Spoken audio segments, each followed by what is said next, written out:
자, 사는 사람은 취득세 아끼고 파는 사람은 양도세 아끼고 서로서로 좋고 아름다운데 뭐 하려고 나라에 세금 내요? 다운계약 합시다. 아파트 살 때 이런 고민 많이 해보셨죠? 근데 진짜로 정말 큰일 납니다. 결국은 걸리고 세금 폭탄에 벌금까지 나오거든요. 대체 어디서 왜 걸리는지 말씀드리고요. 오늘 영상 끝까지 보시면 제가 더 좋은 방법 알려드릴게요. 안녕하세요. 구세청에서 22년 근무한 해결사 염지훈 세무사입니다. 22년 경험으로 정확한 사실만을 알려드리고 문제 안 생기는 절세할 수 있는 좋은 방법까지 알려드릴게요. 대신 좋아요, 구독 한 번씩 눌러주시고 좋은 지식 얻어가세요.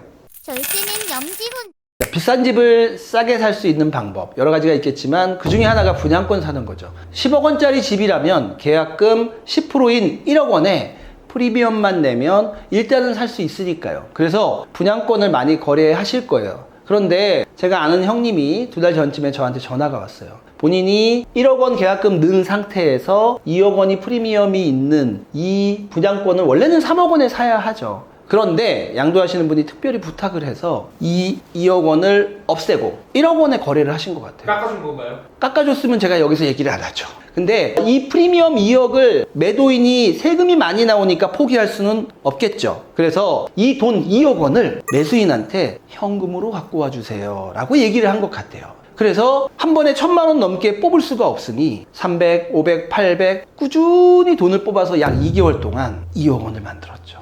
그러면 그 2억 원을 매도인한테 현금으로 줬던 것 같고 매도인은 그 돈을 한 번에 입금하면 또 세무서에서 포착할 것 같으니까 300, 500, 800, 900 이런 식으로 나누어서 입금을 했던 거예요. 그런데 시가는 얼마죠? 시가는 3억 원인데 1억 원에 거래를 했던 거고 그러다 보니까 세무서에서 시가보다 낮게 거래한 저가 양도 그 혐의로 양도인이 조사를 받게 됐어요. 그러면 세무서에서는 어떻게 조사할까요? 일단 적정한 계약서를 제출하라고 할 거고 걸리면 세금이 워낙 많이 나오니까 끝까지 우리는 1억 원이라고 주장을 할 거예요. 그러면 구세청에서는 매도인의 계좌와 매수인의 계좌를 열어볼 수 있다. 관련된 연결 계좌까지 또한 조사해서 볼 수 있다. 그러면 만약에 통장을 열었다면 매도인은 돈이 계속 입금되고 있고 매수인은 돈이 계속 출금되고 있다. 그 금액은 이 금액과 이 금액이 거의 일치한다. 그렇다면 이 다운 거래로 인한 세금 과세 및 기타 불이익들이 기다리고 있다는 거죠. 무섭죠? 이게 다운 거래인지 처음에 어떻게 될까요? 그러니까 이 시가 일단 그 동네에 정상적인 또 거래가 있다는 거죠. 모두 1억 원에 거래를 하면 사실 티가 안 나겠지만 어떤 사람은 또 세금 폭탄이 무서워서 정상 거래를 하는 그런 분들이 더 많겠죠. 그러다 보니까 내 거래가액이 너무 낮은 거야. 그리고 국세청은 정말 많은 정보력을 가지고 있죠. 보시는 분들이 되게 바보 같다고 생각할 것 같은데 결국 A랑 B가 계약을 하니까 A의 통장에서 저 깎아줬던 그러니까 없는 것처럼 했던 2억이 현금으로 나와가지고 결국 B한테 간 거잖아요.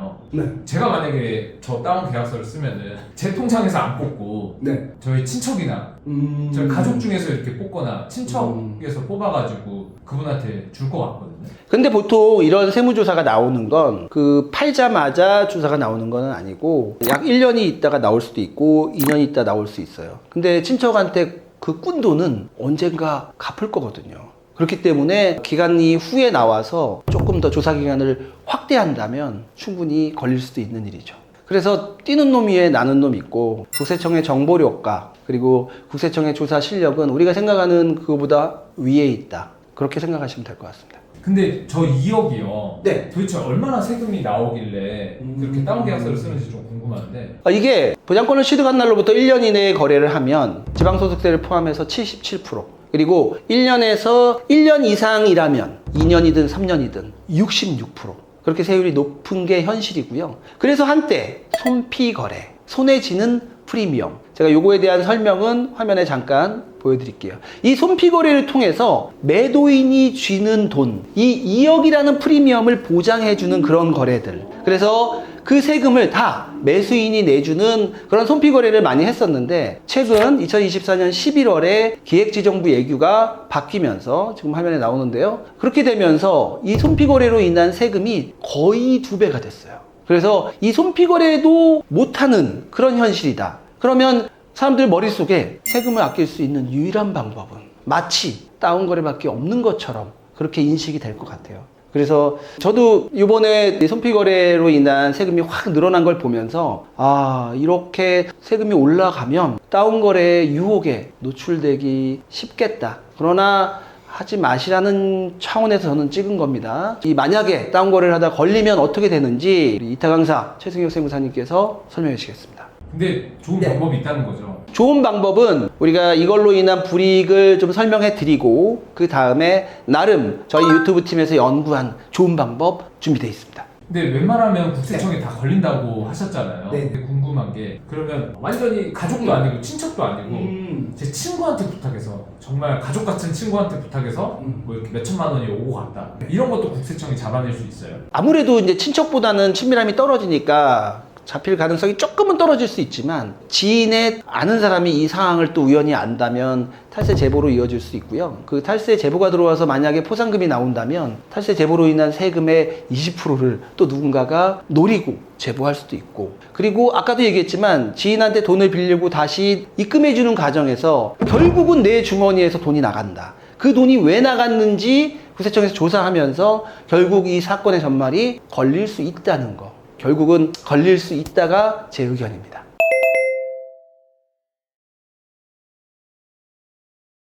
안녕하십니까. 세금학교 이타 강사 최승혁 세무사입니다. 분양권 2억 원을 싸게 다운 거래를 했을 때 어떤 문제가 생기는지를 좀 설명을 드리려고 해요. 그래서 제가 2억 원을 다운 계약을 했을 때 나중에 걸렸을 때 얼마나 이제 양도세 부담이 나오는지를 한번 칠판에 써봤는데요. 1년 미만 거래일 때 세율이 무려 70%예요. 그래서 2억 원에 70%의 세율을 적용해서 부담해야 되는 산출세액이 1억 4천이고요. 여기에 가산세가 6,700만 원입니다. 여기서는 부당 과소신고 가산세가 적용이 돼서 무려 40%의 가산세, 그리고 이제 납부지연 가산세까지 부담을 하게 되는 거예요. 그래서 총 부담해야 되는 세액이 거의 2억 원 가까이 되고요. 여기에 추가로 이 금액의 10%를 지방세로 또 부담을 하게 돼요. 그래서 프리미엄 2억 원을 다운거래 했는데 세금만 지금 2억 원 넘게 나오죠. 네, 근데 여기서 끝이 아니에요. 문제는 이 부당한 거래가 조세 포탈 행위에 해당이 된다는 거예요. 우리가 다운 계약서를 쓰는 거는 조세를 포탈하려는 적극적인 행위가 있었다고 보는 거예요.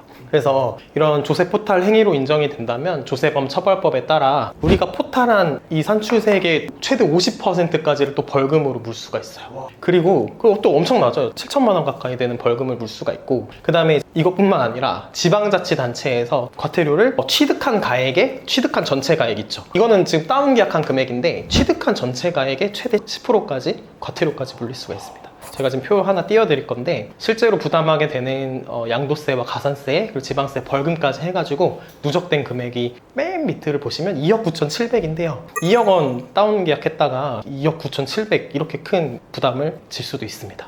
사실 2억이 지금 저 산출세 1억 4천 안 내고 싶어가지고 1억 4천 아끼려다가 지금 거의 3억을 내게 되는 거죠. 1억 4천 아끼려다가 이거 내면 되는 건데 다 걸려가지고 무려 거의 2배 가까이 세금 부담을 가질 수 있고요. 근데 또 하나 문제가 이렇게 매수를 한 사람은요 나중에 이게 걸렸을 때 이 싸게 산 부분에 대해서 비과세를 받을 수가 없어요. 그런 문제도 있어요. 지금까지는 매도인의 문제였는데 그렇죠. 이제 매수인도 문제가 생기는 거죠. 그래서 웬만하면 이런 방법은 쓰지 마시라. 비과세 못 받으면 되게 큰 거 아닌가요? 그렇죠. 다운 계약한 부분에 대해서는 비과세를 어느 정도 못 받아요? 거래한 이 부분에 대해서만 비과세를 못 받는 겁니다. 전체에는 아니고요. 지금 이 상황에서는 2억이죠.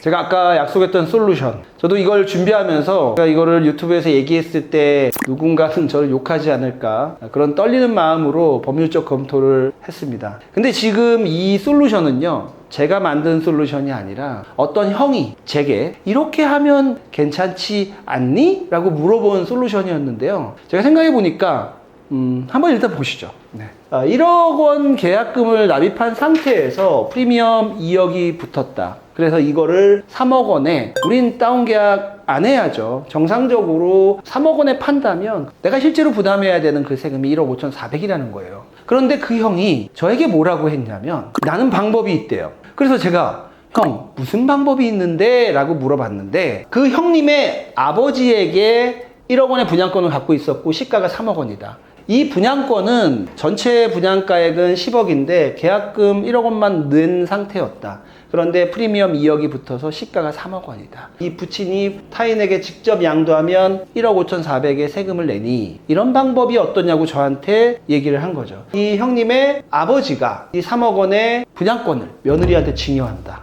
그러면 증여공제에 1,000만 원이 없다고 가정할 때 이 3억 원에 대한 증여세는 5천만 원이거든요. 그리고 이 며느리가 타인에게 양도한다. 그러면 3억 원에 산 걸 3억 원에 판다면 하나도 안 올랐다면 양도세는 안 나오죠.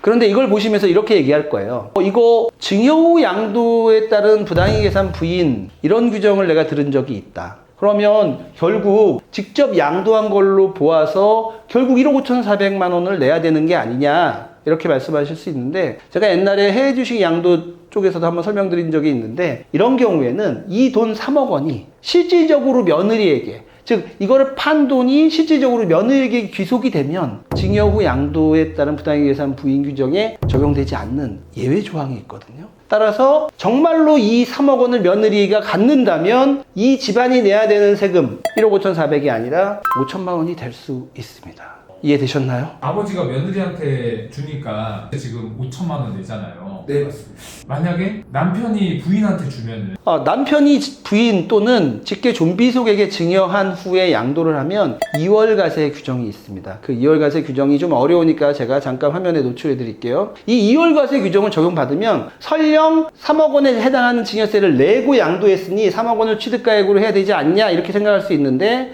2월과세 규정으로 인해서 증여한 사람이 취득한 그 1억 원을 취득 금액으로 해서 1억 5,400만 원이라는 세금을 결국은 낼 수밖에 없는 그런 규정이 있기 때문에 배우자나 직계 존비속이 아닌 며느리, 기타 특수관계인을 활용한 겁니다. 그러니까 법의 약간 미비점을 연구하시는 어떤 형님께서 저한테 이렇게 말씀을 해주셨고요. 제가 봤을 때는 법상으로는 맞는 것 같습니다. 그런데 제가 이거를 주변에 있는 세무사들하고 또 선후배들하고도 좀 얘기를 해봤는데 조금 법에는 맞는 것 같지만 아무래도 세무서에서 좀 집중적으로 검토할 것 같다라는 그런 의견을 여러분들께서 주셨습니다.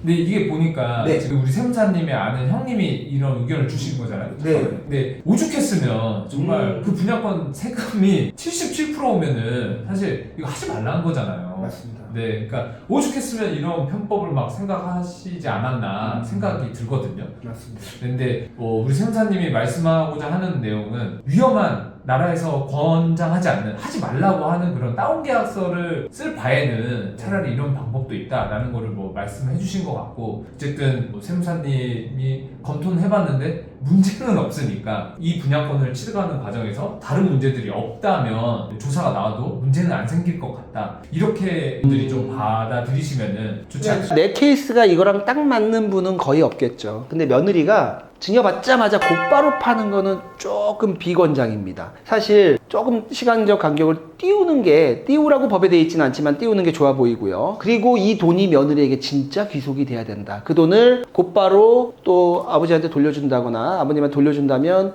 그거는 말짱 도루묵이다. 이런 말씀 드리고 싶습니다. 말짱 도루묵은 좀 너무 그런가? 여기 보시는 분들이 좀 해석을 해주시고 하면 좋겠습니다. 네. 맞습니다. 일단 다운 계약서는 쓰면 안 된다. 그게 결론입니다. 네.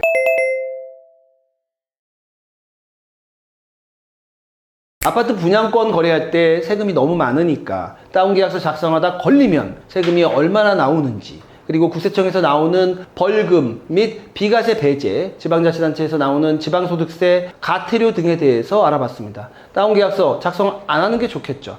그런데 세율이 너무 높아서 조금 낮췄으면 하는 제 마음입니다. 지금까지 국세청에서 22년 근무한 해결사 염지훈 세무사였습니다. 감사합니다.